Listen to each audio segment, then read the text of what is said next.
Depuis ce lundi, c'est la fin du confinement et le besoin d'activité se fait ressentir puisque les Français ont pris en moyenne 2,5 kilos. Baisse d'activité physique pour certains, réfrigérateurs et placards à portée de main n'ont pas aidé les Français à perdre du poids. Pour en savoir plus, nous étions au téléphone avec Sandra Ferreira, diététicienne et nutritionniste. On l'écoute. Les Français ont pris 2,5 kilos en moyenne pendant ce confinement.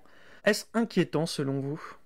Inquiétant, non, c'est pas le terme que j'emploierais parce qu'en matière de poids, il n'y a pas d'inquiétude. Il faut savoir que le poids varie tout au cours de l'année et d'autant plus que là, c'était une situation particulière.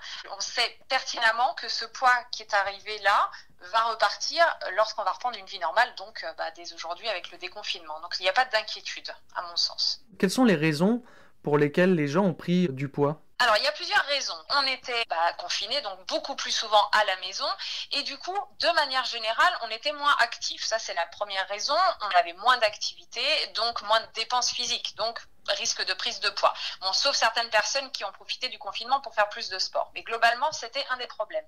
La deuxième raison, c'est comme on l'a vu un peu partout dans tous les réseaux sociaux, beaucoup de gens se sont mis à cuisiner. Alors ça, c'est plutôt une très bonne nouvelle de prendre soin de soi, sauf que c'était souvent de la pâtisserie ou des bons petits plats et donc ça a favorisé aussi cette prise de poids, tout ce temps qu'on avait pour cuisiner.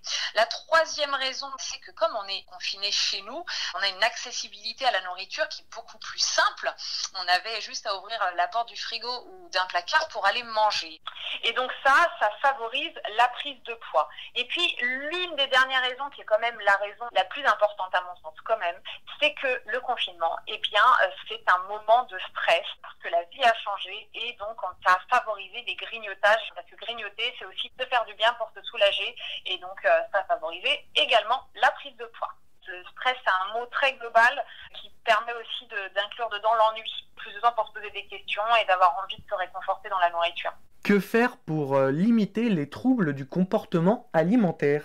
Les troubles du comportement alimentaire, il en existe des tas. Les compulsions alimentaires, je dirais plus que troubles du comportement alimentaire, les grignotages compulsifs. Alors, il y a des techniques toutes simples. Déjà, si vous pouviez ne pas avoir dans vos placards des aliments trop tentants, ça serait bien, forcément. Ça, c'est une première chose. Et il y a à disposition plutôt des choses plus saines. Pour diminuer les troubles du comportement alimentaire de manière générale, ça va paraître bateau comme réponse, mais il faut aussi manger équilibré, en mangeant des féculents, des légumes, une viande, un poisson. Moins il y a de chances d'avoir des petites fringales dans la journée, parce que les petites fringales peuvent amener à la compulsion alimentaire et au grignotage intempestif. Et l'activité physique, justement, qu'on avait diminué parce qu'on était confinés, plus on a de l'activité, plus on se détend.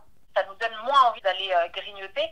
J'en viens là à mon histoire de stress. Moins on est stressé, moins il y a de risque de développer des troubles du comportement alimentaire. Alors, qu'on se rappelle, ne pas stresser, ça peut être tout simplement prendre le temps de prendre un bain, d'écouter une bonne musique qui nous plaît bien, se faire plaisir, tout simplement lire un bon livre, ou même, allons plus loin, un petit peu pratiquer la respiration pleine conscience qui permet de se recentrer sur soi. Et la pleine conscience et la cohérence cardiaque, ça permet vraiment, et c'est prouvé, de diminuer fortement le stress.